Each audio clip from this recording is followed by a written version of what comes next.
আল্লাহর একটা কথাও অনর্থক নয়। আমরা বুঝি না, এই জন্য আমাদের দুর্বলতা। এক নম্বর জবাব যে তোমরা যারা মুমিন দাবি করো তোমাদের ঈমান নাকিস, তোমরা অপূর্ণ মুসলমান। তোমরা মুমিন দাবি করো, আল্লাহর বিধান পুরা মানো না, তোমাদের ঈমানকে পরিপূর্ণ করো। ইসলামের মধ্যে কিছু ঢুকেছ, কিছু ঢুকো নাই, পরিপূর্ণ প্রবেশ করো এবং খাঁটি মুসলমান হইয়া, অর্ধেক না পরিপূর্ণ মুসলমানের খাতায় নাম না খাইয়া মৃত্যুবরণ করো। এখান থেকে একটা উপদেশ আমরা নিতে পারি। মুমিনকে আল্লাহ ঈমান নেওয়ার দাওয়াত দিলেন নতুন করে। এটা একটা বাতিল ফিরকাওয়ালাদের জবাব। আহলে বাতিলদের মধ্যে কেউ বলে নবীজি তাবলীগ করেছেন বেদিন বেঈমানের কাছে, আমগোদাসের তাবলীগওয়ালারা বেঈমানের কাছে যায় না কেন, মুমিন মুসলমানের কাছে তাবলীগ করে কেন? এই প্রশ্ন আহলে বাতিলদের মধ্যে অনেকে করে। এক নাম্বার কথা হলো, এই প্রশ্নটা যারা চিৎকার করে করেন তারা হিন্দুদের মন্দিরে গিয়া করে না, খ্রিস্টানদের গির্জায় গিয়া করে না, তারাও কোন রকম এক প্যান্ডেল বানাইয়া আজিমুশান মহাপবিত্র ওরস মুবারকের প্যান্ডেলে মুসলমানের সামনে বলে। তাকে জিজ্ঞাসা করি, তুমি মুসলমানের সামনে তুমি ওয়াজ করো আর অন্য মুসলমানকে বলো এরা মুসলমানের দাওয়াত দেয় কেন? তোমার কথায় তুমি নিজেই তো আসামি। তুমি যদি হিন্দুদের গির্জায় গিয়া বলতা, হিন্দুদের মন্দির খ্রিস্টানদের গির্জায় বিধর্মীদের কাছে গিয়ে দাওয়াত দিয়ে গিয়ে যদি বলতেন, কথাটা যথার্থ ছিল। এবার ফাইনাল জবাব কি? আল্লাহ যদি মুমিনকে আবার বলে ঈমান আনো, তাহলে আহলে হক উলামায়ে হাজরাতেরা মুসলমানকে কেন কালেমার পুনর্বার দাওয়াত দিতে পারবেন না? অবশ্যই পারবেন। দ্বিতীয় কথা হলো, আমরা অন্য বিধর্মীদেরকে যে দাওয়াত দিব, দিলে তো অনেক লাভ হইত। অনেক বিধর্মী কালেমার পতাকা তলে আসতেন, কিন্তু সময় করি 12 মাস, ফজরের পরে, জোহরের পরে, আসরের পর, মাগরিবের পরে, এশার পর 12 মাস শুধু মুসলমানের এই বয়ান করা লাগে। এরপরে মুসলমানের চেহারায় ইসলামের রং লাগে না, মদিনার ঘ্রাণ পাওয়া যায় না। মুসলমানি বাওয়াত বালতান হাদান এনানে খুতবাত সুতে খাজাদান। মুসলমানি তো চিনি না। মুসলমান কাকে বলে? যে ইসলামের পর্দার ভেতরে থাকে। ইসলাম মানে কি? গরদান নেহাদান বতাআত, বিনয়ের সাথে আল্লাহর কাছে আত্মসমর্পণ করার নাম ইসলাম। যে করে সে মুসলমান। সাধ্যমতো সার্বিকভাবে যথাসাধ্য বিনয়ের সাথে আল্লাহ দরবারে আত্মসমর্পণ করছি কিনা। যদি করতাম তাহলে এত বয়ান আনবো লাগতো না। বক্তাদের বয়ান, তাবলীগওয়ালাদের বয়ান, পীর সাহেবদের বয়ান, জুমার দিন খতিব সাহেবদের বয়ান, কোন বয়ানেই তো পরিপূর্ণ ফলাফল আমরা পাই না। কারণ কি? এই জন্য আল্লাহ বলেন, যাদের ঈমান দুর্বল, মুমিন দাবি করো, নামাজ পড়ো না, তোমার এই সব দুর্বলতা দূর করে পরিপূর্ণ মুমিন হও, পরিপূর্ণ ইসলামের ঘরে ঢুকো, খাঁটি মুসলমান হইয়া বলো।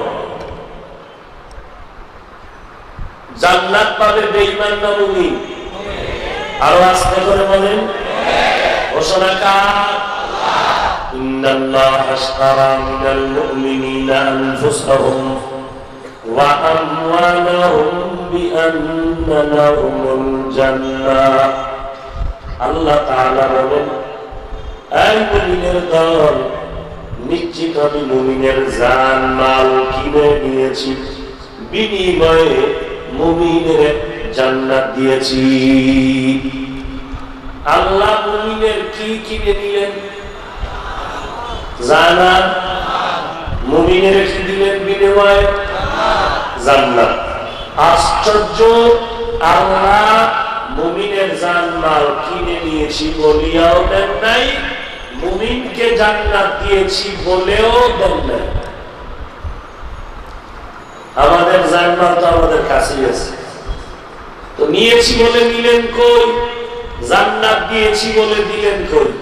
জান্নাত পাইছেন নি কই? কথা বলেন না কেন? পান না। আল্লাহ জান্নাত দিয়েছি বলে দিলেন না? অবশ্যই দিয়েছেন। কেমন? বলে, দোকান থেকে আপনি চালের বস্তা কিনলেন, কিনার পরে টাকা পেড করলেন, মানি রিসিভ নিলেন, দোকানওয়ালাকে বললেন, এই দোকানওয়ালা ভাই, চালের বস্তাটা রাখো, একদিন পরে নিব আবার। দোকানওয়ালা কয়, প্রয়োজন হবে, চালের বস্তা কি আমি খরচ করতে পারবো? চালের মালিক বলে, হ্যাঁ পারবো, তবে সত্য আমার হালাল উপার্জনের কামাই করা টাকা কিনা চাল কোন বেনামাজিরে দিলা না। যদি দাও, ব্যবসার শর্ত বাতিল, ব্যবসা শেষ, আমার টাকা আমার দিয়ে দিব। আল্লাহ বলেন, হে মুমিন, তোমাদের জান মাল আমি আল্লাহর মালিকানায় নিয়ে নিয়েছি, এখন তোমার কাছে রাখলাম কিছু সময়ের জন্য আমানত। তবে আমার জান, আমার মাল যদি বান্দা খরচ করতে চাও, একটু শর্ত দিয়ে দিলাম, যারা আমি আল্লাহকে মানে না, এদের পেছনে আমার দেওয়া জান মাল খরচ করার অধিকার নাই। যদি করো গায়ের জোরে, বেচা কিনা বাতিল, আমার জান্নাত আমি নিয়ে নিলাম, তোর জান্নাত শুদ্ধ করে জাহান্নামে দিয়ে দিবে। তাহলে জান্নাতের মালিককে আমগো কাছে আছে কেন? আমানত। কি হিসাবে আছে? আমানত। আর এই আমানত রক্ষা করতে হবে। এবার জান্নাত দিয়েছি যে আল্লাহ বললেন, এটাও সত্য। বলে, সন্তান তোদেরকে দেইনি, তোদের আব্বা আম্মাকে দিয়ে দিছি। বাবা মা দেখেছেন ছিলেন জান্নাতে অনেক দিন, অতএব বাপ মা যদি দেখে ফেলে, সন্তানের পক্ষ থেকে দেখা হয়ে যায়, হয় না? মা যদি কয়, এই ছেলে, তোর জন্য ভালো মেয়ে আমি দেখছি, তো চূড়ান্ত বিনয়ী সন্তান বলবে, আমার আর দেখা লাগবে না। বাবা যদি কয়, মা তোর জন্য ভালো একটা ছেলে দেখেছি, চূড়ান্ত পর্যায়ের বিনয়ী মেয়ে বলবে, আব্বু আর লাগবে না, তুমি যেহেতু দেখেছো আলহামদুলিল্লাহ। যদিও শরীয়ত নিজের দেখার অনুমতি দিছে, এটা হলো চূড়ান্ত বিনয়ী।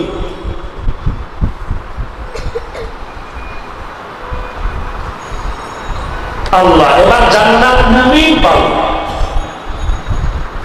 কিন্তু আল্লাহ আরেকটু মোহাব্বত করে বলেন, অমুমিন, জান্নাত তো পাইবা, তবে হাসরের দিন তো হিসাব কিতাব আছে।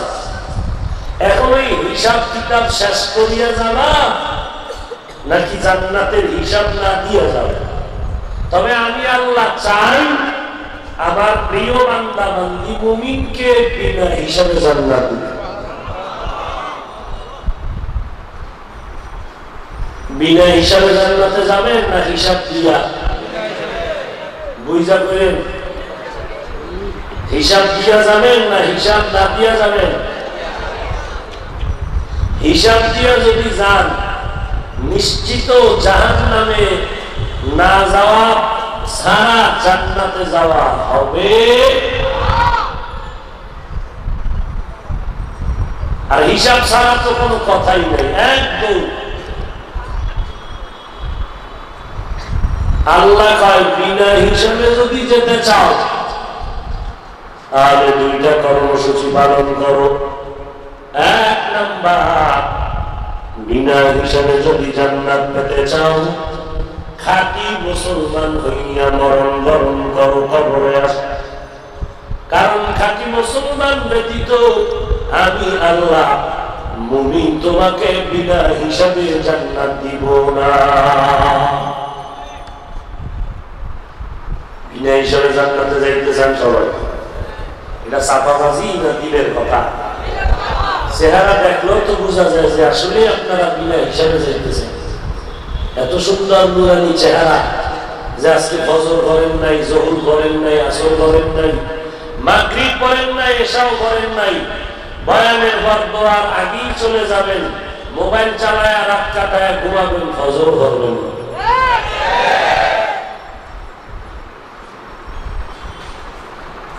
এই যে ঠিক করলেন, তাহলে আমার কথা আপনি মেনে নিলেন যে ফজরও করুন না।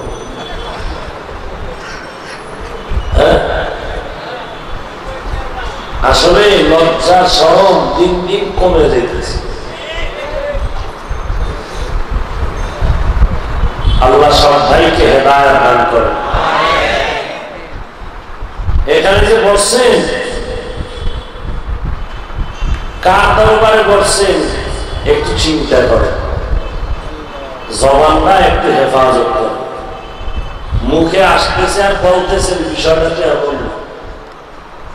ছাত্র ওস্তাদের সামনে দাঁড়াইলে কাঁপতে থাকে ভয়, মা বাবার সামনে সন্তান অপরাধ করে দাঁড়ায় ভয়ে কাঁপে, বিচারকের সামনে আসামি দাঁড়ায় কাঁপতে থাকে। আর আপনি আল্লাহর দরবারে বেহেশতের বাগানে বসছেন, একটু দিল কাঁপে না? কথা বলতেছেন, এই মোবাইল নিয়ে ব্যস্ত, এত নিষেধ করলাম কোনো কানে ঢুকল না। চিন্তা করছে আমার কাজ আমি করি, কে আমারে বাধা দিল? হুজুরের সব কথা কি আর মানা লাগবে? এই মোবাইল জাহান্নাম পর্যন্ত নামিয়া বাঙালিরে ছাড়বে না। তুমি এই মোবাইলের বয়ান রেকর্ড করো, লাভ কি বলো? বরং এখানে বৈশা যদি ওলামায়ে কেরামের চেহারা দিয়ে একটু তাকাইয়া বয়ান শুনতা, কলমের মধ্যে কিছু ঢুকাইতা, অন্তত কিছু তো বরকত পাইতা। এই বরকতটাকে নষ্ট করার জন্য দায়ী গজবের মোবাইল।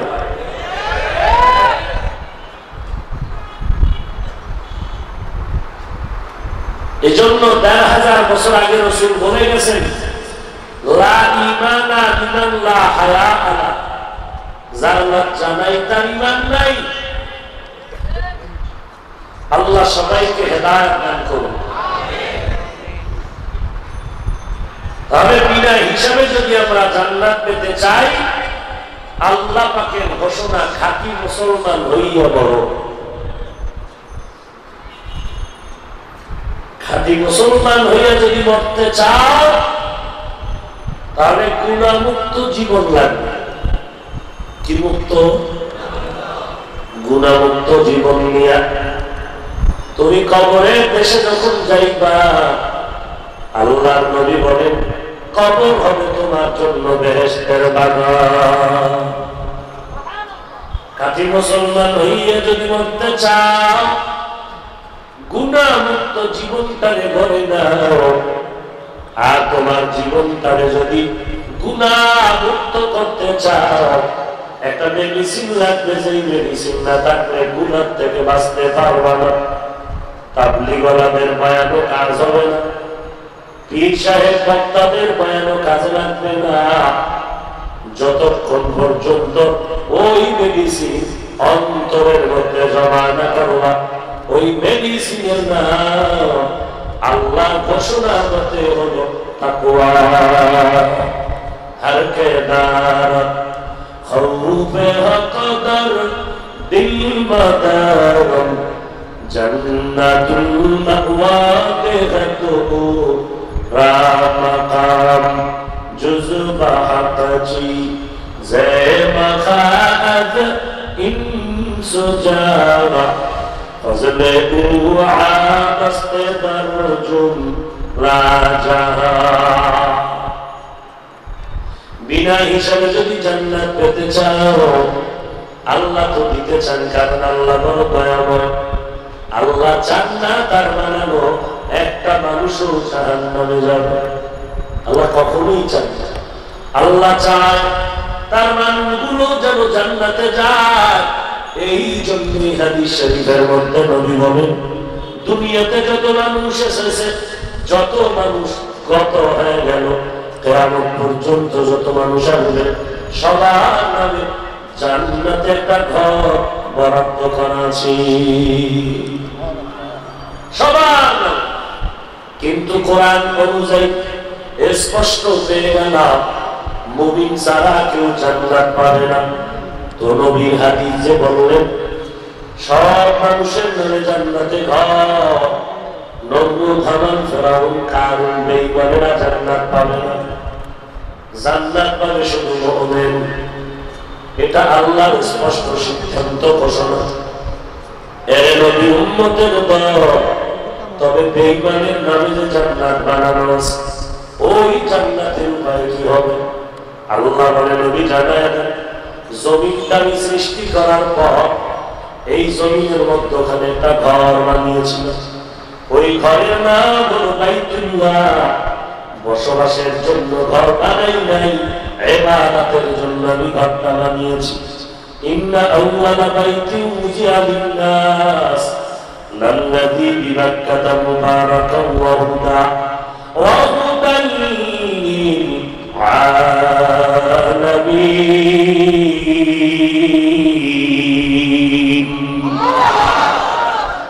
আল্লাহ যে ঘর বানাইলেন পৃথিবী বানাবার পরে, বলেন এই ঘর আমাদের বসবাসের জন্য নাকি ইবাদতের জন্য?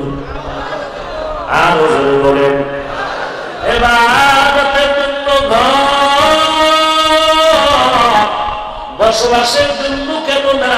বলে, দুনিয়াতে আল্লাহ শ্রেষ্ঠ মানুষ পাঠাবেন, শ্রেষ্ঠ কামী মানুষ, এদেরকে আল্লাহ বসবাসের জন্য পাঠাবেন না, এদেরকে আল্লাহ ইবাদতের জন্য পাঠাবেন।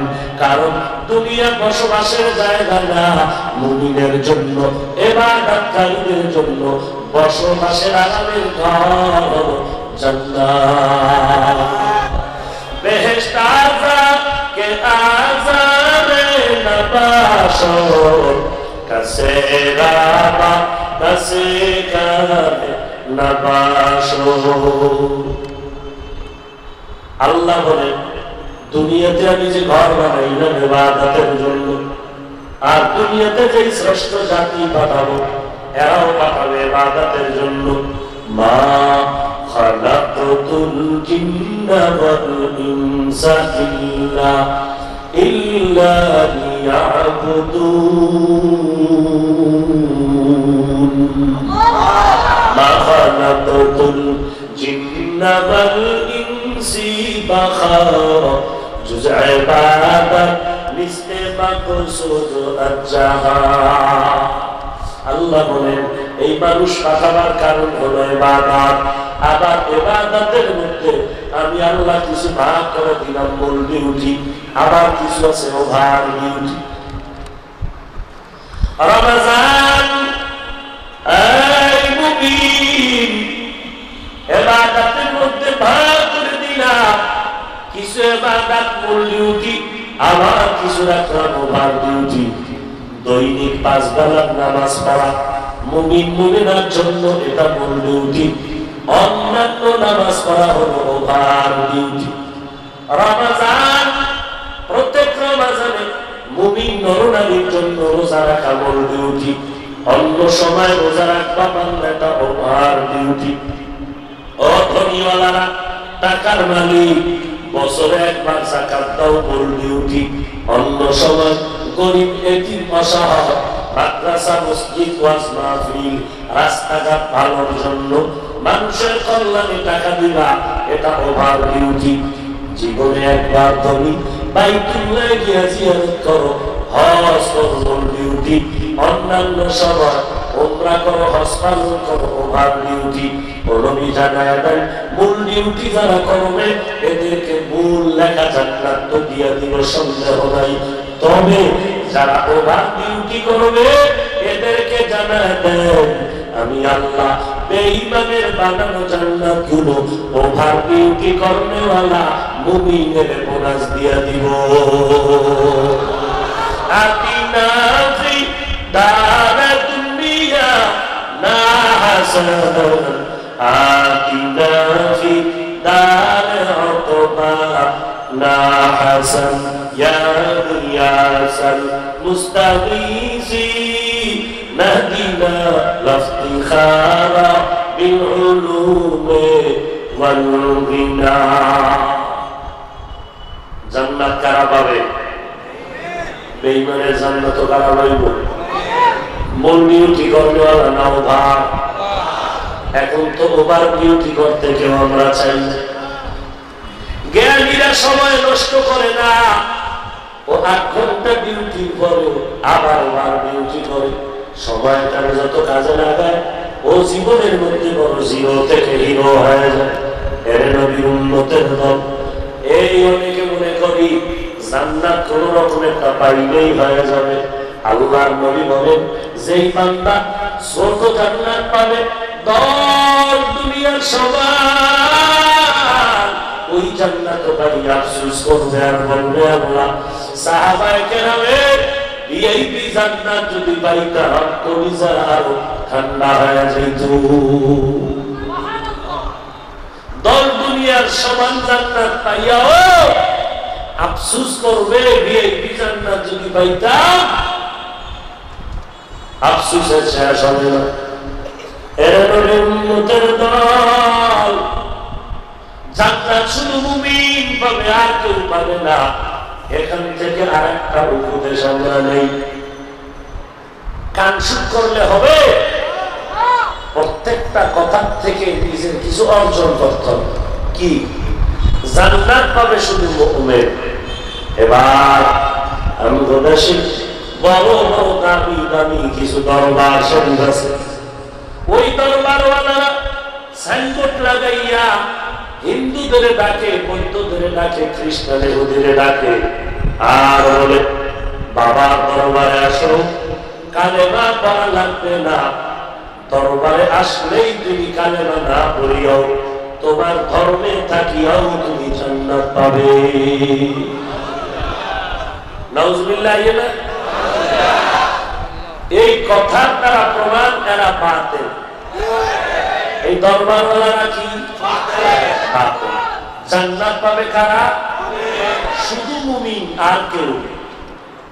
আর ওই জান্নাত আল্লাহ চান মুমিনকে বিনা হিসাবে দিবেন, আর বিনা হিসাবে জান্নাত যদি পেতে হয় খাঁটি মুসলমান হইয়া মৃত্যুবরণ করতে হবে।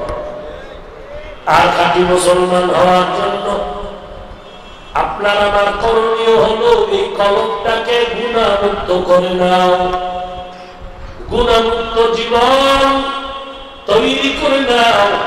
আর গুনাহমুক্ত যদি চাও, একটা মেডিসিন লাগবে, যে মেডিসিন ছাড়া গুনাহমুক্ত হবে না। ওই মেডিসিনের নাম হলো তাকওয়া। এই পর্যন্ত সব মুসলমান মেনে নিছে। এবার সামনে যেই কথাটা জরুরি, এইটা অনেক ভদ্রলোকেরা মানবে না।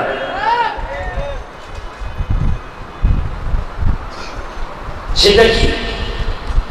খাঁটি মুসলমান হইয়া মরা লাগবে, ঠিক আছে।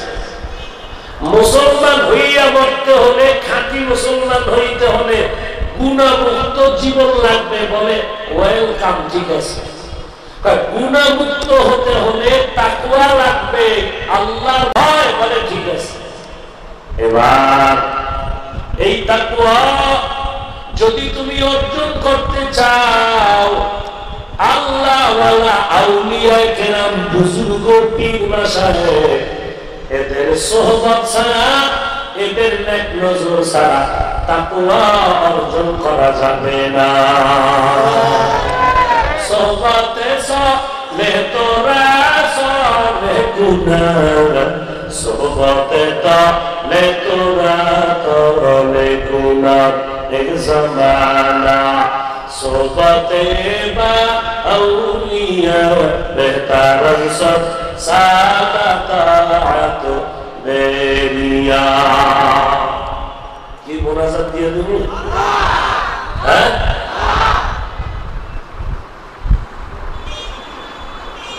আল্লাহ সবাইকে কবুল করুন।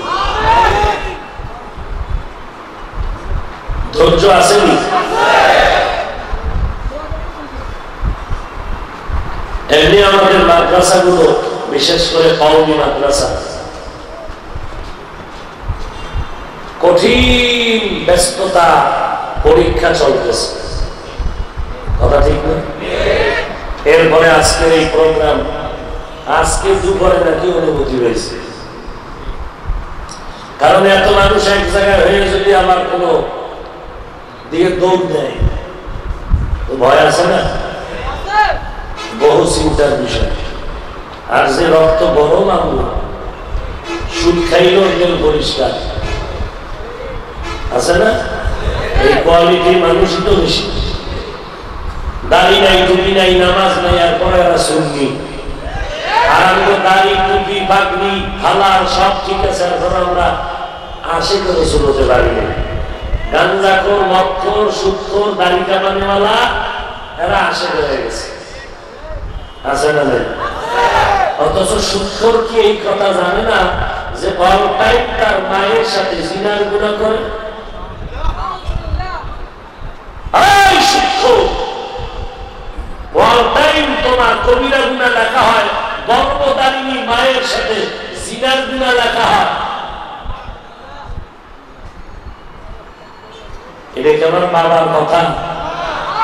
লজ্জা থাকলে সে কিভাবে হারাম খায়? তো লজ্জা না, এই তার দাড়ি কামাইতেছে, আবার কালের সাথে ছোট করে রাখে, দোনো দলের গুনাহ সমান। 24টা ঘন্টা সেকেন্ডে সেকেন্ডে কবিরা গুনাহ লেখা হয়। মোনাজাত তওবা, কোন মোনাজাত আল্লাহর কাছে কবুল হবে না।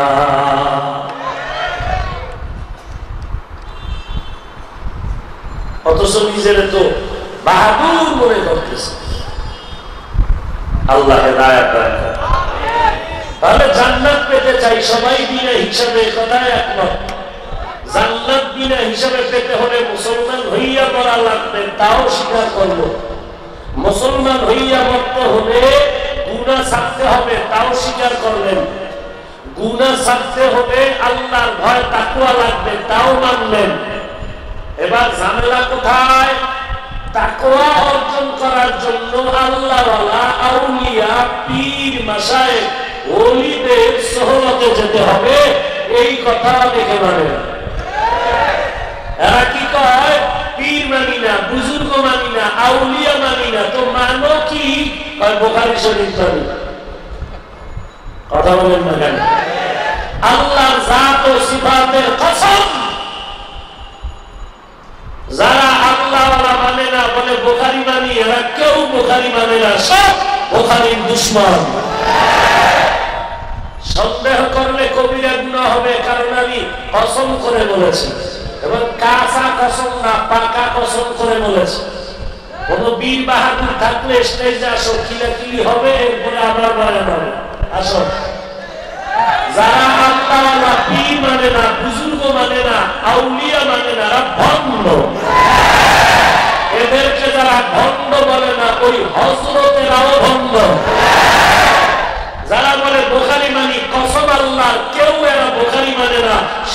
বুখারীর দুশমন। সন্দেহ করলে কবিরা গুনাহ হবে। গাঞ্জা খাইয়া বলি নাই, চেহারা দেখলে মনে হয় গাঞ্জা খাইছি, তোর চেহারা আয়নায় ধীরে দেখ হালাত কি। আল্লাহ হেদায়েত দান করুন। আরো জোরে বলেন। অথচ ইমাম বুখারী কত বড় আল্লাহওয়ালা, কত বড় বুজুর্গ, খবরই নেই। সাফাবাজ, কোরআনের আরবি বুঝে না, হাদিসের আরবি বুঝে না, বুখারী আরবি বুঝে না, বাংলা হাদিস পড়ে দাড়ি নাই, টুপি নাই, প্যান্ট শার্ট টাই লাগায় সুদ খায়, বেপরদা চলে। এ কয় আমি বুঝুন, আমি বড় কামে হয়ে গেছি। আর আমি তো টুপিওয়ালা পীর মাশায়েখ তাবলীগ দেওবন্দিয়ারা জাহান্নামী। আমরা দাড়ি, টুপি, পাগড়ি, জিকির, কোরআন তেলাওয়াত, মা বাবা খেদমত, হালাল খানা সব ঠিক রাখিয়া আমরা কামেল হতে পারি না। আর এরা সুদ খাইয়া দাড়ি কেটে নবীর সুন্নতের জবাই করে এরা কামেল হয়ে গেছে।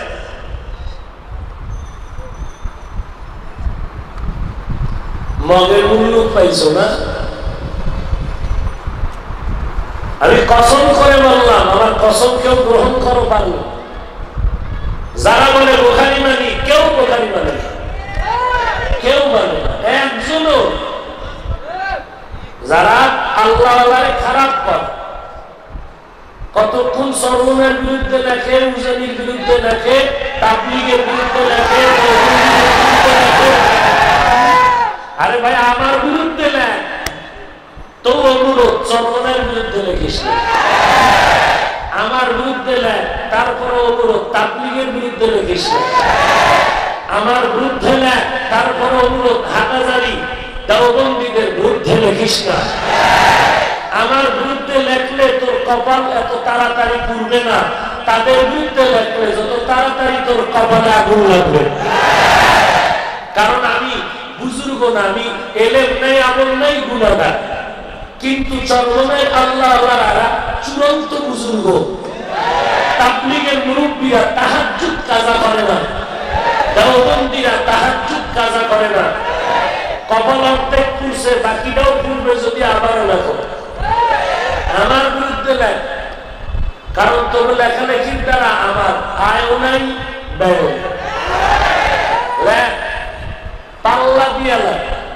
তবে একটা প্রশ্ন রাখা যায়, জবাব দিস একা একা নিজের বিবেকে। আমার বিরুদ্ধে লেখালেখি করার দ্বারা বল আমার কি ক্ষতি হয়েছে, তোমার কি লাভ হয়েছে। বাস একটা জবাব চাই, আর কিচ্ছু না। আমাকে দেওয়া লাগবে না, তোমার বিবেকে দিবে যে আমার বিরুদ্ধে লেখার দ্বারা তোমার কি লাভ, আমার কি ক্ষতি হয়েছে বলো তো। এই প্রশ্নটার জবাব দাও তো নিজে নিজে একা একা, আর কিচ্ছু দরকার নেই। তবে চরমনাই তাবলীগ দেওবন্দীদের বিরুদ্ধে যদি আর কোনো লিখতে চাও, একটা পরামর্শ দেই, তোমার আত্মাজানের একটু অনুমতি নিয়ে নিও, তাহলে তোমার আর মুসিবত আসবে না, মায়ের দোয়া পৌঁছে যাবে। তবে দুনিয়ার কোন মা কোন আলেমের বিরুদ্ধে বলতে গিয়া বদদোয়া নেওয়ার পক্ষে কোন মা অনুমতি দিবে না। দিবে? আল্লাহ সবাইকে মাফ করেন। আরো জোরে বলেন। সবাই হুজুরে চিল্লাই গেছে। কাদিয়ানীদেরকে সবাই কি কর? কি আপনারা কাদিয়ানীদেরকে কি বলেন? সরকারের ফতুয়া। সরকার করিলে কাফের, না করিলে না। হ্যাঁ, কথা বলে। সরকার যদি ফতুয়া না দেয় এরপরও সবাই একমত।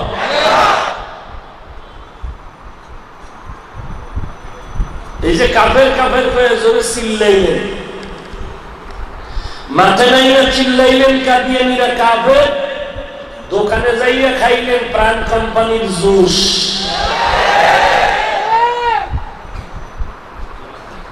খাইনি? একটা সম্প্রদায়কে ধ্বংস করার জন্য যত রাস্তা আছে মধ্যে প্রধান রাস্তা অর্থনৈতিকভাবে পঙ্গু বানায় দেওয়া। আপনি রাস্তায় মিছিল করেন কাদিয়ানীদের কাবের কও, আর নিজের হালাল টাকা দিয়ে কাদিয়ানীদের পণ্য কিনিয়া সাহায্য করো, কি হইল? আমি এই কথাই বলছিলাম, সরকার কি কইল না কইল বাদ দাও। কাদিয়ানীদের RFL company, Sezan company, Prime company, এই জুস টুস খাইও না। আর ঘরের মধ্য থেকে আরএফএল কোম্পানির বালতি বদনা এগুলোর নাম নাও। এই কথা বলার পরে যারা আমার বিরুদ্ধে আরএফএল এর কথা নিয়ে ফেসবুকে লেখালেখি করেছ, তোমরা সকলেই কাদিয়ানী দালাল।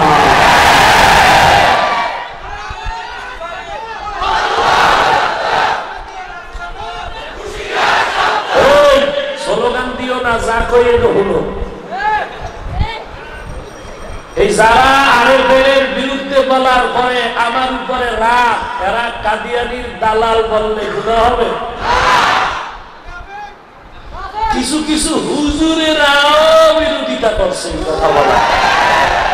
এদেরকে বলবেন এরা কাদিয়ানী হুজুর। এরা কি হুজুর? কাদিয়ানী হুজুর। আল্লাহ মাফ করেন। আহারে নির্লজ্জরে, কবে আর লাজ লজ্জা হবে আল্লাহ ভালো জানে।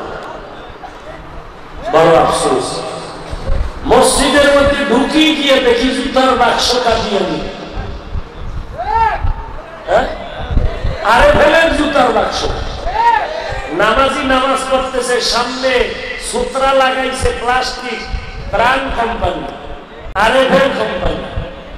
কাদিয়ানী বাদ দিবি, তোর ইবাদত ঘর বইরা লাইছি কাদিয়ানী দিয়া, যাবি কই? এ আমি কইছি আরএফএল এর কথা, আর এই বিরোধিতা মুনাফিকের গোষ্ঠীর যে কি মজা লাগছে আমার বিরুদ্ধে লেখা। অথচ হেফাজতের মহাসচিব সর্বনায় গিয়া এই কথাই তো বলবে, আরএফএল এর পণ্য কেনা যাবে না, কাদিয়ানীর পণ্য বন্ধ করতে হবে। তোমার হালাল টাকা দিয়ে তুমি কাদিয়ানী সাহায্য করো, আর ময়দানে না ইমাম মিছিল দাও। এটা কেমন স্লোগান? আল্লাহ মাফ করে দেন। এবার লেখো আর শুনো।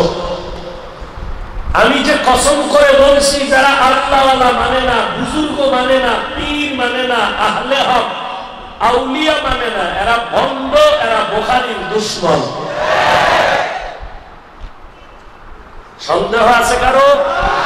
সন্দেহ করলে কবিরা গুনাহ। এবার যদি কেউ হুজুর তার দলিল 2 মিনিটে একটু বইলা যায়, বলবো না অন্যদিকে যাবো?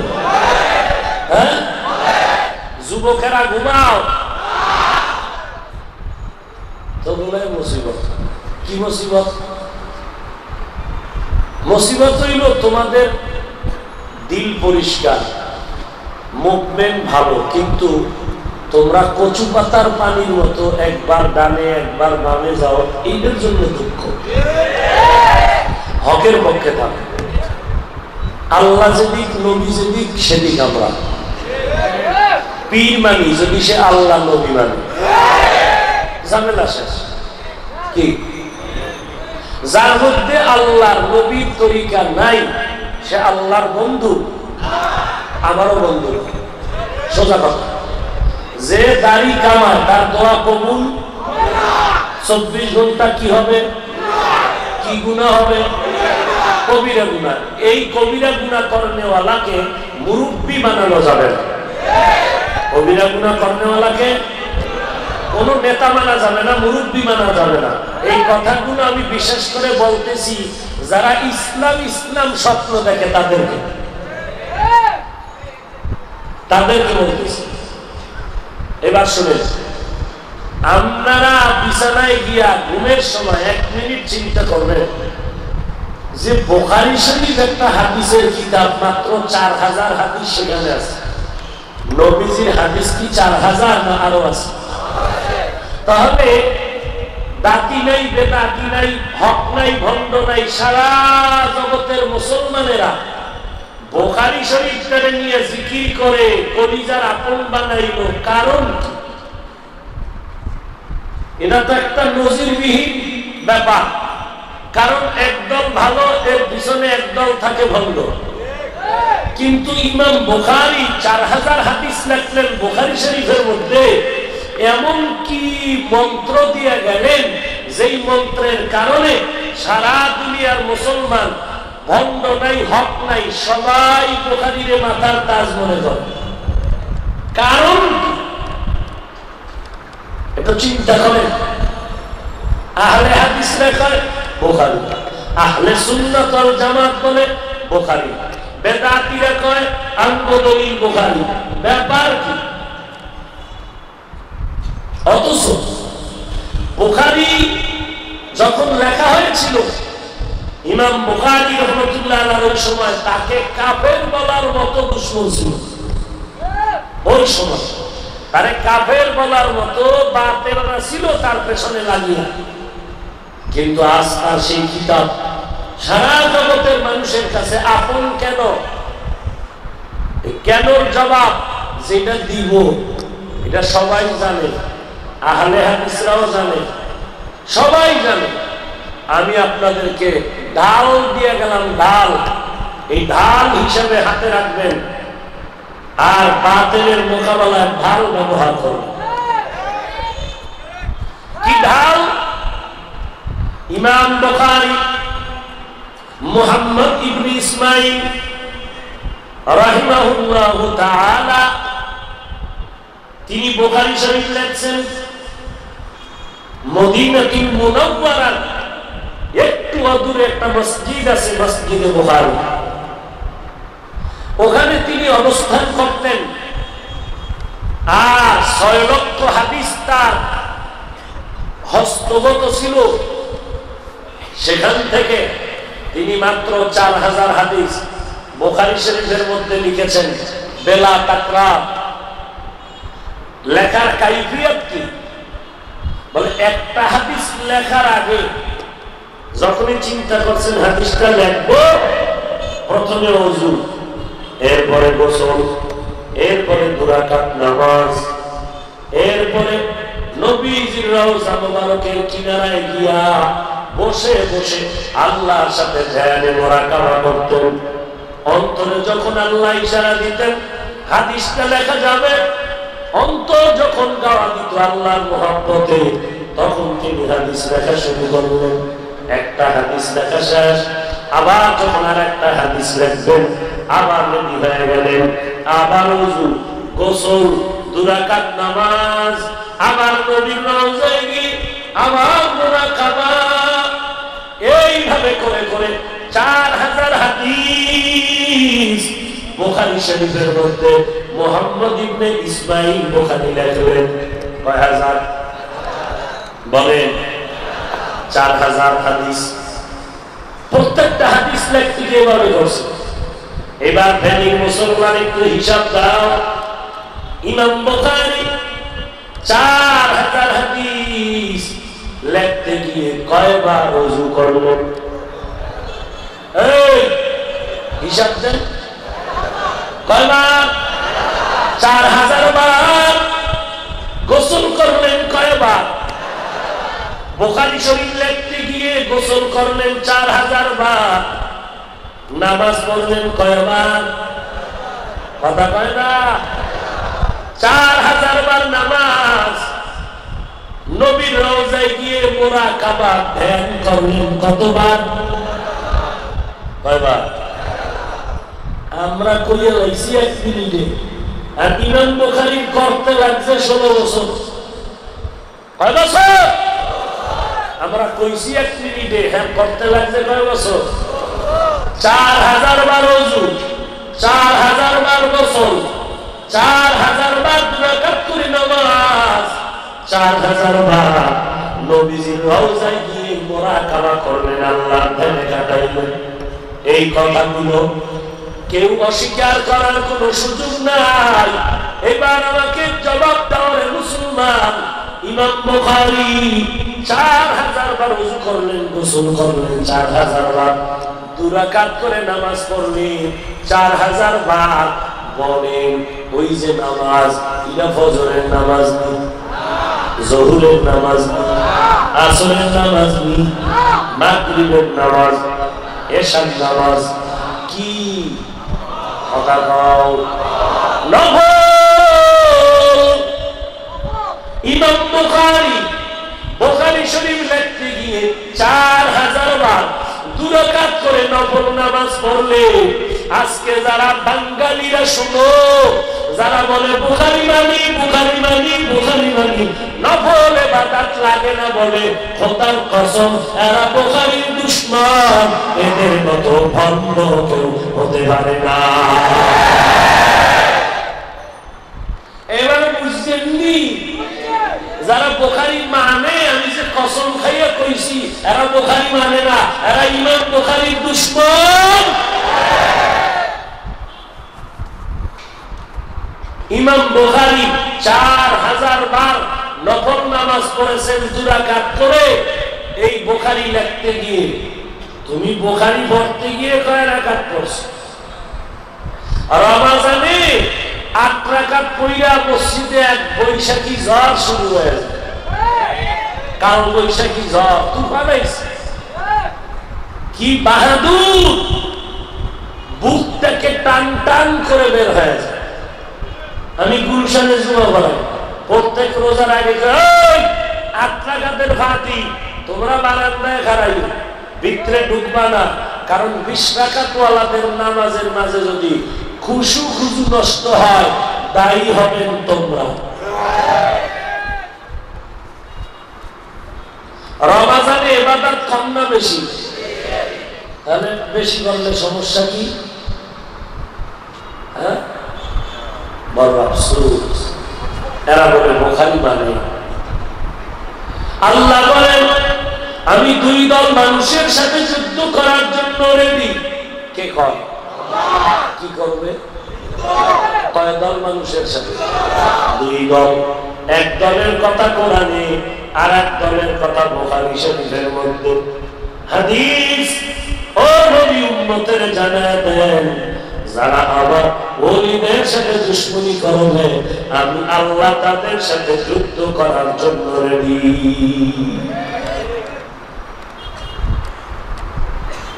এই জন্য বলি সাবধান, আল্লাহ ওয়ালাদের বিরোধিতা করবা না। অনুরোধ বলো ফেনীর মুসলমান তাবলীগে যাওয়ার কারণে মানুষ গাঁজা খায়, বিড়ি খায়, বেপরদা চলে।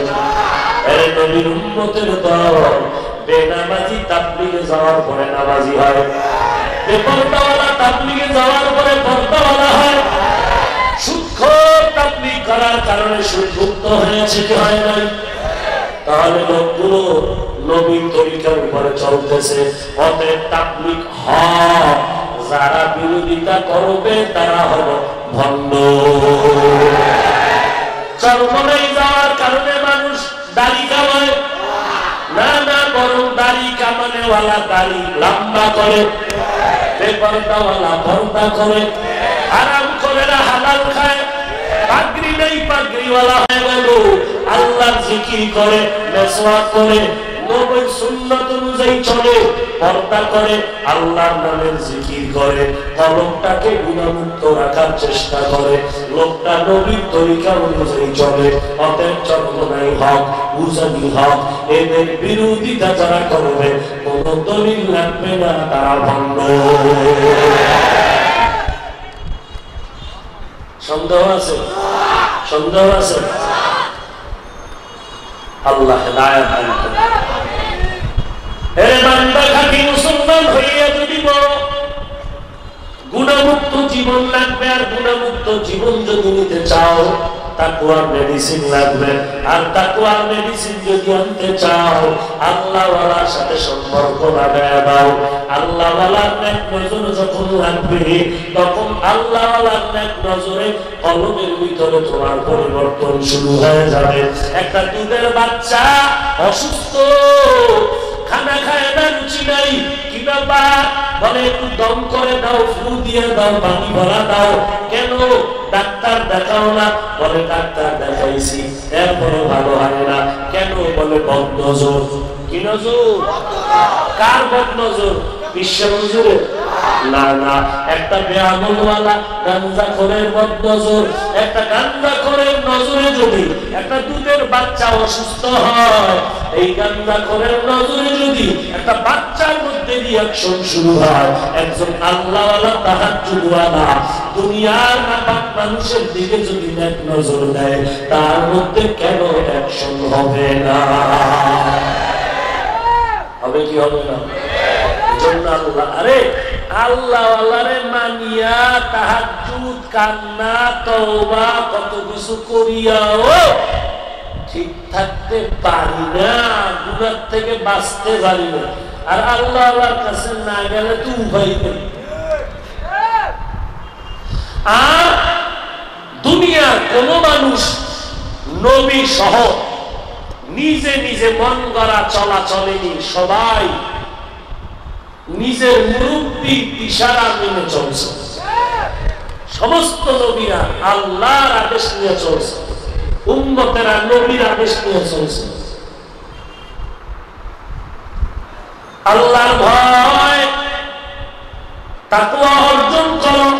ইয়া আইয়ুহাল্লাযীনা আমানুত্তাকুল্লাহ ওয়া কুনু মা'আস সাদিকিন।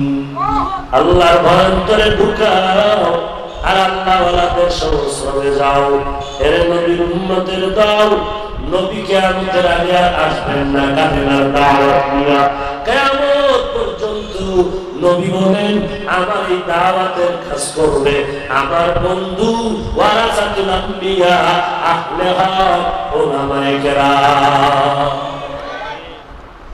এরে নবীর উম্মতের দল, অহংকারী অন্তর থেকে ছেড়ে দাও। আমি কারো কাছে যাব না, আমি কারো থেকে কিছু শিখবো না। এই অহংকারী যদি করো, জীবনটা তোমার ধ্বংস হয়ে যাবে। আল্লাহর ওয়াস্তে তওবা করে নাও। ও আল্লাহর বান্দারা, টাকার গরম আর ক্ষমতার গরম আর জ্ঞানের গরম দেখাও না। এই দুনিয়াতে কত গরমওয়ালারা এক এক করে ধ্বংস হয়ে গেল। ফেরাউনের মতো গরমওয়ালা তো কেউ নাই, আজকে তার লাশটা পর্যন্ত মাটি গ্রহণ করে নাই। এত গরিব ছিল ফেরাউন, আজ আল্লাহ তারে টাকার মালিক বানায় ক্ষমতা দিল। ক্ষমতা পাইয়া বেঈমান কর, আনা রাব্বুকুমুল আ'লা, আমার মতো বড় খোদা আর কেউ নাই। আল্লাহ বলেন, যেখানে বাঘের ভয় সেখানে রাত পোহায়। ওই ফেরাউন আল্লাহর বিরোধিতা করে, আর আমার আল্লাহ ওই ফেরাউনের ঘরে দিনের বাতি জ্বালায় দিলেন। কার দিয়া জ্বালাইলেন? ফেরাউনের স্ত্রী আসিয়ার মাধ্যমে আল্লাহ জ্বালায় দিলেন। আসিয়া আল্লাহর পাগল হয়ে গেল, এমন ঈমান মজবুত করে ফেলল। একদিন ফেরাউন তাকায় দেখে আসিয়া চোখগুলো নড়াচড়া করে। আসিয়া রে, তোর দ্বারা কি মন্ত্র বলো? আসিয়া ডাক দিয়ে কয়, ও ফেরাউন, আমি আমার রবের নামে জিকির জপতেছি। ফেরাউন বলে, রব তো আমি, তুমি আবার কোন রবের জিকির করো? আসিয়া ডাক দিয়ে কয়, ফেরাউন, তোমার যিনি বানাইছে তিনি হলেন আমার রব। हकीकत से तो दुनिया बेखबर है, दुनिया की नुमाइश पर नजर है। नबी गोयम के आज दुनिया जुदा बरश महबूकार के बाशिबा खुदाबा। এবার ফেরাউন বলে, আসিয়া ফিরে যাও। আসিয়া ডাক দিয়ে কয়, রে ফেরাউন, ভয় দেখাইও না, আমি একটা নারী, তবে ঈমান আমার দুর্বল মনে করিও না। আমার কল্লা দিতে আমি রাজি, তবে আমি আমার ঈমান দিতে রাজি না। ফেরাউন ডাক দিয়ে বলে, আসিয়া যদি শক্ত হয়ে যাও, তোমারে আগুনে পুড়িয়া তোমারে নরম বানাবো, ফাঁসির মঞ্চে ঝুলায় দিব। আসিয়া বলে, ভয় দেখায় না, ফাঁসিতে দিয়ে দাও, কোনো আফসোস নাই। আমরা দুনিয়াতেও শান্তি পাবো, মরণের পরে আরো স্থায়ী শান্তি পাবো। ফেরাউন তারিখ করে ফেললো, লোক ডাকলো, হাজার হাজার মানুষ। ফেরাউনের স্ত্রী আসিয়া ফাঁসি হবে, খবর পেয়ে মানুষ আসিয়াকে যখন হাতে পায়ে রশি লাগাইয়া ফাঁসির মঞ্চে নেওয়া হয়, ফেরাউন তাকায় দেখে আসিয়া মুস্কি মুস্কি হাসতেছে। এই আসিয়া, বিপদের সময় কেন হাসো? আসিয়া ডাক দিয়ে কয়, ফেরাউন তোমার চক্ষু তো অন্ধকার, তোমার তো ইমানের আলো নাই, দেখো না আমি আসিয়া দেখতেছি। দয়া পায় আমার আল্লাহ আমার মনে খুশি হইয়া আমার জন্য জান্নাতের মেহমান খানা সাজাইয়া ফেরেশতা পাঠাইছেন আমাকে স্বাগতম দিয়া নেওয়ার জন্য। আল্লাহ নবী বলেন, কিয়ামতের ময়দান যখন কায়েম হয়ে যাবে, সূর্য মাথার উপরে আসবে, জমিনটা তামা হয়ে যাবে। আল্লাহ নবী বলেন, ওই কঠিন সময় নবীরা পর্যন্ত নাফসি নাফসি বলে কাঁদবেন। সূর্যের গরমে গুনাহগারের মাথার মগজগুলো টাস টাস করে ফেটে যাবে। জাহান্নামের আওয়াজে জমিনটা থরথর করে কাঁপতে থাকবে। আল্লাহর নবী বলে, এরে দুনিয়ার মানুষ, ওই কঠিন সময়ের মধ্যে জান্নাতের একটা দরওয়াজা সব খুলিয়া চারজন মহিলাকে বারবার ডাকা হবে, আসো জান্নাতের মেহমান খানায় আসো, সূর্যের গরম মাথায় লাগাইবা না। এই চারজন মহিলার মধ্যে একজন হবে ফেরাউনের স্ত্রী আসিয়া। এরে পর্দার আড়ালের মা, এমন একটা মা ঘরে যদি পাইতা, তোমার ঘর বেহেশতের বাগান হয়ে যাইত। তোমার স্ত্রী স্বামীর জন্য খেদমত করে, স্বামীর মাল হেফাজত করে, স্বামী যখন বাইরে যায় ঘরের মধ্যে বসিয়ে স্ত্রী নামাজ পড়ে, কোরআন পড়ে, দোয়া করে, আল্লাহ গো আমার স্বামীরে তুমি চলার পথে হেফাজত করিও, আমার স্বামীর হায়াত বাড়াইয়া দাও, আমার স্বামী কষ্ট করে টাইম মতো খানাও খেতে পারে না, ও আল্লাহ তুমি আমার স্বামীর কামাই রুজিতে বরকত বাড়ায় দাও। সন্তানগুলোরে মা ঘরের মধ্যে আদর্শের বয়ান শুনাইত, মা পর্দা করত, স্বামীর মাল হেফাজত করত, মা স্বামীর দোয়া নিয়ে যদি যাইত, কিয়ামতের ময়দানে আমার আল্লাহ স্বামীর মনটা খুশি করার কারণে জান্নাতের মধ্যে পাঠায় দিতে। এখন এমন মা ঘরে আসলে বাবা, তুমি যখন এক দরজা দিয়া বাজারে যাও, তোমার ম্যাডাম আর এক দরজা দিয়া আড্ডাখানায় সিনেমা হলে যায়। এই গর্বের সন্তানগুলো আনোয়ার শাহ কাশ্মীরি হওয়ার আশা করা যায় না, খাজা মঈনুদ্দিন চিশতি হওয়ার আশা করা যায় না। এই জমিনে যত ভালো ভালো সন্তান জন্ম নিয়েছে, দুনিয়ার লাইনে বিসিএস পিআইজি কোটি টাকার মালিক ভদ্র সন্তান দেখো, প্রফেসর, ইঞ্জিনিয়ার, ডাক্তার, যত ভালো মানুষ দেখো, সব হলো ভালো মায়ের আদর্শের কারণে। নবীর উম্মতের দল হাসরের ময়দানে কেমন কঠিন মুসিবত। ওই সময় চারজন মহিলাকে জান্নাতের একটা দরওয়াজায় ডাকা হবে। একজন হবে আসিয়া, আর একজন হবে ঈসা নবীর মা মারিয়াম আলাইহিস সালাম। যেই মারিয়ামের উপর এত অত্যাচার করলো কওমের লোকেরা, এমন আঘাতের উপরে আঘাত, আল্লাহর উপরে ধৈর্য ধারণ করেছে। হাসরের ময়দানে বলবে, মারিয়াম আসো, জান্নাতের মেহমান খানা রেডি হয়েছে। তৃতীয় যিনি হবে মায়ার নবীর স্ত্রী খাদিজাতুল কুবরা রাদিয়াল্লাহু তাআলা আনহা। কেমন খাদিজা জানি, আম্মা জানা এসা বলেন, আমি মাঝে মাঝে দেখতাম আমার হুজরায় বসিয়া নবী গুনগুন করে কান্না করে, আর রুমাল দিয়ে গামছা দিয়ে নবী আর চাদর দিয়ে তার চোখের পানিগুলো মুছতে থাকে। আমি ভয় পেয়ে গেলাম, ও নবী আমার কোনো কারণে আপনি কষ্ট পেয়েছেন নাকি? বলে না না, তো কাঁদেন কেন? নবী কয়, আয়েশা আমার খাদিজার কথা যখন আমার মনে পড়ে আমি চোখের পানি ধরে রাখতে পারি না। কারণ আয়েশা তুমি বুঝবা না, তুমি আমার সুখের সময়ের বিবি, আর খাদিজা আমার দুঃখের দিনের বিবি। যেই সময় মক্কার মধ্যে আমার ঘর নাই, বাড়ি নাই, আমার মা নাই, আমার বাবা নাই, ওই কওমের লোকেরা শিয়ালে আবু তালিবের মধ্যে আমি মুহাম্মদের 3 বছরের মতো বন্দী করে রাখছে। পানিও দেয় নাই, খানাও দেয় নাই, আমি গাছের পাতা খাইয়া আমি জীবনটা কাটাইছিলাম। আয়েশা আমার বন্দী জীবনে খাদিজার উপরে কোনো বন্দী কোনো আক্রমণ ছিল না। আরবের সবাই খাদিজার উপরে ভালো ধারণা রাখত, কিন্তু খাদিজা আমার স্ত্রী হওয়ার পরেও, তার কোনো বাধ্যবাধকতা না থাকার পরেও তিনি আমার মহব্বতের টানে ওই শিয়ালে আবু তালিবের মধ্যে আসিয়া আমি নবীর সাথে দিন কাটাই, আর গাছের পাতা খাইয়া খাইয়া জীবন চালা। খাদিজা আরবের বড় ধনী, তার সব সম্পদ আমার হাতিয়া দিয়ে দিল। আমি খাদিজার কথা মনে পড়লে চোখের পানি রাখতে পারি না। কিয়ামতের ময়দানে জান্নাতের 8টা দরওয়াজার ফেরেশতারা খাদিজাকে ডাকবে, আসো জান্নাতের মেহমানখানা তৈয়ার হয়ে আছে। 4 নাম্বার নারী নবীর কন্যা ফাতেমা রাদিয়াল্লাহু তাআলা আনহাকে আল্লাহ ডাকবেন, ফেরেশতারা নাও জান্নাতের দরজা খুলিয়া ভেতরে ঢুকায় দাও।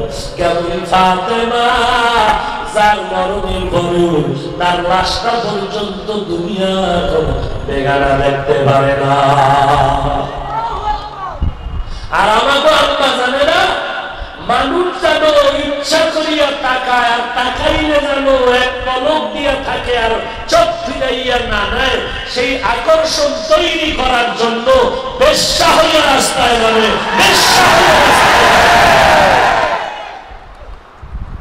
শহরে বাজারে দেখো নারীদের ঢল, পর্দাবিহীন তারা করে চলন, অন্যকে তার দিকে আশেক বানায়, অন্যকে তার দিকে আশেক বানায়। দেশটায় আজি ধ্বংস নারীর বেপরদায়, সবার মুখে একই আওয়াজ, হায় হায় হায়। এ নবীর উম্মতের দল, ও পর্দার আড়ালের মা, ও মায়ের স্বামীরা, তোমরা কেন স্ত্রী কন্ট্রোল করতে পারো না? তার বাবা কিভাবে? যখন তুমি বউ ঘরে নিয়ে আসো, ওই বউয়ের বাবার বাড়ির পচা পায়খানা খেয়েছে। ও বেহায়া পেলা জানির লজ্জ, শ্বশুর বাড়ির পচা পায়খানা খাইয়া বউয়ের গোলামি করবি না তো কি করবি? বউ মোবাইল চালায়, সিকিউরিটি কোড আলাদা, স্বামীর স্বাধীনতা নাই, ওটা মোবাইল ধরলেও ইস্তেগফার। বউয়ের মোবাইল আলাদা, স্বামীর মোবাইল আলাদা। বউ গাড়ি নিয়ে মনের মতো মার্কেটে যাবে, স্বামী বাধা দেওয়ার উপায় নাই। কই আমরা বউরা তো কোনোদিন যায় না, আমাকে মা চাচি তো এখনো দেখি। দিনের বেলা তো কোথাও যায় না, রাতে যায় তাও হাত মোজা পা মোজা ওর খাবে না। মা আপনাদের জীবন ধন্য, কারণ আপনাদের মতো শান্তির জীবন আল্লাহ কাউরে দেয় নাই। পুরুষেরা জিহাদে যাইয়া শহীদ হবে, আর ঘরের আম্মা যান বাচ্চা করবে নিরা, যদি বাচ্চা প্রসবকালে কোনো মা মরিয়া যায়, আল্লাহ নবী বলেন ওই নারী শাহাদাতের মর্যাদা পাবে।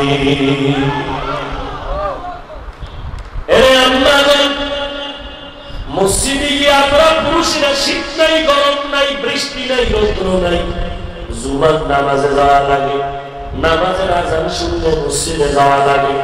আম্মা জানেরা ঘরের মধ্যে থাকিয়া অন্ধ জায়গায় নামাজ পড়বা, পুরুষেরা মসজিদে গিয়ে কষ্ট করিয়া যেই সওয়াব পাবে, আম্মা জান ঘরের মধ্যে সেই সওয়াব পাবে।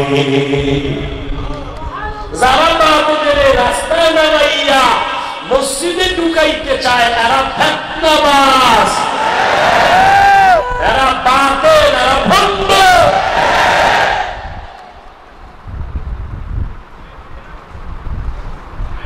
মা বোনদের শরীর নরম, এরা থাকবে ছায়ার ভিতরে, এদের শরীর যেন রৌদ্র তাপমাত্রা লেগে শক্ত না হয়। কারণ এরা মা, শুধু মা না, এরা শুধু স্ত্রী না, এরা গোটা জগতের জন্য আদর্শ মডেল। মায়ের আদর্শ শিখবে সন্তান, আর সন্তান যদি আদর্শ আলা হয়, আমার আম্মা জানের অবদানের কারণে এক সন্তানের আদর্শ দিয়া গোটা জগৎ আলোকিত হবে।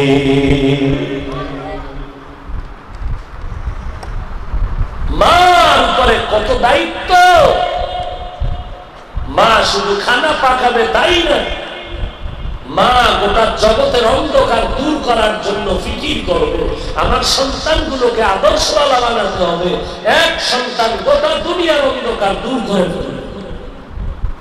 ওই মায়ের আদর্শ যদি সন্তান পায়, ভদ্র হয়, সে ডিসি হইয়া মানুষের ক্ষতি করবে না, এসপি হইয়া মানুষের ক্ষতি করবে না। এজন্য মায়ের ভূমিকা বাবার থেকে অনেক বেশি। বাবা থাকে বাহিরে রোজগারে ব্যস্ত, মা থাকবে ঘরে সন্তানের লালন পালনার আদর্শ শিখাবে। আমরা দুনিয়াতে শিক্ষা যা করেছি, মায়ের থেকে অনেক শিক্ষা অর্জন করেছি, যেগুলো এখন আর কিতাবে পাওয়া যায়। মা যে আদর্শ শিখাইছে, এগুলো আর কারো থেকে যে শিখা সম্ভব। কেমনে খানা খাইতে বসবো, খানার লোকমা কেমনে দিব, খানা কিভাবে মাখবো, বসার আদব কি, মা শিখেছে। বাথরুমে কিভাবে যাবো, কোন পাও দিয়ে ঢুকবো, সব শিখেছে। আল্লাহ সবাইকে হেদায়েত দান করে। খাঁটি মুসলমান হইয়া যদি মরতে চাও, গুনাহমুক্ত জীবন লাগবে। গুনাহমুক্ত জীবন যদি চাও, আল্লাহর ভয় তাকওয়া লাগবে। আর তাকওয়া অর্জনের একমাত্র জায়গা আল্লাহওয়ালাদের সোহবত। খাঁটি আল্লাহওয়ালার বন্ধু হয়ে যাও। পিছনে আমরা শয়তানের ধোঁকায় গুনাহ করেছি, আল্লাহ বলেন তওবার দরজা খুলে রাখলাম, তওবা করো। মুহূর্তের ভেতরে এক ফোঁটা চোখের পানি যদি ছেড়ে দাও, জীবনের সব গুনাহ আল্লাহ মাফ করে দিবে। ওরে যুবক, মা বাবার দোয়া নিয়ে চলো, আলেম ওলামাদের দোয়া নিয়ে চলো, আর কারো বদদোয়া নিও না। আদর্শবান হইয়া চলো। ইঞ্জিনিয়ার হও, আদর্শবান ইঞ্জিনিয়ার হও। ডাক্তার যদি হতে চাও, আদর্শ ডাক্তার হইও। মরিয়া গেল এলাকার মাটি পর্যন্ত তোমার জন্য দোয়া করবে।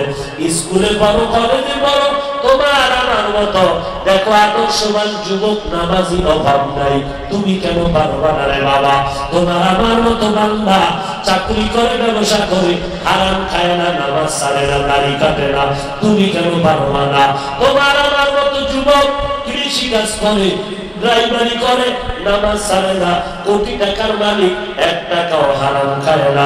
জীবনে যত অন্যায় করেছো, আল্লাহর কাছে তওবা করে নাও। আল্লাহ, শয়তানের ধোঁকায় অন্যায় করেছে, আমার মা বাবা জানে না, কেউ জানে না, তুমি জানো।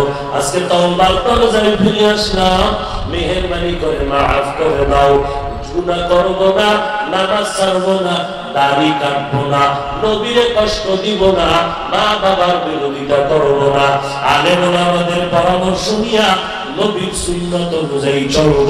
তাওবা করার যদি নিয়ত হয়, রিজিকের মালিক আল্লাহ, হায়াতের মালিক আল্লাহ, ইজ্জতের মালিক আল্লাহ। আমার চাকরি খাওয়াবে না, আমার চাকরি থাকার যাক, না খাইয়েও যদি থাকি হারাম খাবো না, নবীর তরিকার বাহিরে চলবো না, নামাজ ছাড়বো না, মা বাবার সাথে বেয়াদবি করবো না, ওলামায়ে আহলে হকের বিরুদ্ধে যাব না, দেশের বিরুদ্ধে জাতির বিরুদ্ধে ষড়যন্ত্র করবো না। তওবা যদি খাঁটি নিয়ত হয়, মুনাফিকি যদি না থাকে, খাঁটি তওবার নিয়তে দুটো হাত আল্লাহকে দেখা দাও। আল্লাহ গো আমাদের হাতগুলো কবুল করে নেন, তওবা কবুল করে নেন, তওবার উপরে মজবুত হইয়া চলার মতো তৌফিক দান করেন। আলহামদুলিল্লাহি রাব্বিল আলামিন, ওয়াসসালাতু ওয়াসসালামু সাইয়্যিদিল আমবিয়া ওয়াল মুরসালিন ওয়া আলা আলিহি ওয়া আসহাবিহি আজমাইন। ইয়া আরহামার রাহিমিন, রব্বায়ানি সগীরা। ওদার নবী নুরানি তালিমুল কোরআনের সম্মেলন আমরা হাজির হয়েছি। মেহেরবানি করে আপনি আমাদেরকে মাফ করে দেন, আয়োজনকারীদের কবুল করে নেন, সহযোগিতা যারা করেছেন কবুল করে নেন। আল্লাহ নবীজির সুন্নাতওয়ালা জিন্দেগি দান করেন, নবীজির রওজা বাইতুল্লাহ জিয়ারতের তৌফিক দান করেন। আয় আল্লাহ মা বোনদের পর্দানিশি আবেদা বানায় দেন, সন্তানগুলো নেককার বানায় দেন। আয় আল্লাহ ঋণ আদায়ের ব্যবস্থা করে দেন, অভাব দূর করে দেন। আয় আল্লাহ আমার কলিজার টুকরা যুবকদের দিনের খাদেম বানায় দেন। আয় আল্লাহ ঈমান ও আমল মজবুত করে দেন। আয় আল্লাহ, আয় আল্লাহ আমাদের সকলের দিনের নেক আশাগুলো পূরণ করে দেন, মাদ্রাসাগুলো কবুল করে নেন, অন্যান্য শিক্ষা প্রতিষ্ঠান নবীর আদর্শওয়ালা বানায় দেন, মসজিদগুলো কবুল করে নেন। আমাদের দিল থেকে রিয়া হাসাদ কিবির দূর করে ইখলাস দান করেন আল্লাহ। আয় আল্লাহ সবার সাথে মুহাব্বত বাড়ায় দেন, সারা দুনিয়াতে শান্তি দান করেন, বাংলাদেশ শান্তির দেশ বানায় দেন। সরকার বাহাদুর থেকে সকল জনপ্রতিনিধিদেরকে দিনদার বানায় দেন আল্লাহ। এমপি মহোদয় দোয়া চেয়েছেন, প্রশাসনিকভাবে যারা খেদমত করেছে সবাইকে আপনি কবুল করে নেন, দিনের খাদেম বানায় দেন, মুসিবত থেকে হেফাজত করেন আল্লাহ। আয় আল্লাহ আমরা যারা হাত তুলেছি জানি না কারো মা নাই, কারো বাবা নাই, অন্ধকার কবর থেকে দোয়া চাই। ও সন্তানেরা, যেই মা বাবার চোখের পানির কারণে আজকে আলেম হয়ে গেলাম, সম্মানের চেয়ারে বসে, যেই মা বাবার চোখের পানি ছাড়া টাকাওয়ালা হতে পারি নাই, বাড়ির মালিক হতে পারো নাই রে সন্তান, ওই মা বাবা কবরের মধ্যে দিনের মতো পড়ে আছে, একটু কি চোখের পানি ছাড়িয়া দোয়া করতে পারো না রে সন্তান। ও আল্লাহ গুনার কারণে দিল শক্ত, চোখে পানি নাই, কান্নাওয়ালা চক্ষু দান করেন আল্লাহ, কান্নাওয়ালা চক্ষু দান করেন আল্লাহ, কান্নাওয়ালা চক্ষু দান করেন আল্লাহ। মেহেরবানি করে সবার কবর জান্নাতের বাগান বানায় দেন, যারা বেঁচে আছেন হায়াত বাড়ায় দেন, অসুস্থ যারা কুদরতের হাতে সুস্থ করে দেন আল্লাহ। আওয়াজের ভেতরে ইখলাস রুহানিয়াত স্পষ্টতা বাড়ায় দেন। আয় আল্লাহ বাতিলের মোকাবেলায় বিজয়ী করে দেন। আয় আল্লাহ চলার পথে ইজ্জতের সাথে হেফাজত করেন। আয় আল্লাহ এলমে আমলে বরকত বাড়ায় দেন, বরকতি রিজিক বাড়ায় দেন আল্লাহ। আয় আল্লাহ মেহেরবানি করে বেশি বেশি নেক আমল করার তৌফিক দান করেন। আল্লাহুম্মা বারিক লানা ফি রজব ওয়া শাবান ওয়া বাল্লিগনা রমাযান। আয় আল্লাহ এই কোরআনের তালিমের মারকাজ যিনি কায়েম করে কবরস্থ হয়ে গেলেন রে আল্লাহ, মেহেরবানি করে তার কবর জান্নাতের উঁচু মাকাম বানায় দেন আল্লাহ। তার রেখে যাওয়া কোরআনের আমানত আমাদের রক্ষা করার তৌফিক দান করেন আল্লাহ। আয় আল্লাহ, এই নুরানি তালিমুল কোরআন আয় আল্লাহ সারা জগতের মুসলমানের কোরআন শিখানোর জন্য আপনি ব্যবস্থা করে দেন আল্লাহ। আর যত মেহেরবানি করে যার যত দ্বীনের হক খেদমতগুলো আছে সবগুলো কবুল করে নেন। আয় আল্লাহ, আমাদের সবাইকে আপনার খাস বান্দা আউলিয়ায়ে কেরামের বন্ধু হওয়ার তৌফিক দান করে দেন। হাসবুনাল্লাহু ওয়া নি'মাল ওয়াকিল, নি'মাল মাওলা ওয়া নি'মান নাসীর। সাল্লাল্লাহু তাআলা আলা খায়রি খালকিহি মুহাম্মাদ ওয়া আলা আলিহি ওয়া আসহাবিহি আজমাইন। আমিন আমিন আমিন বিরহমাতিকা ইয়া আরহামার রাহিমিন।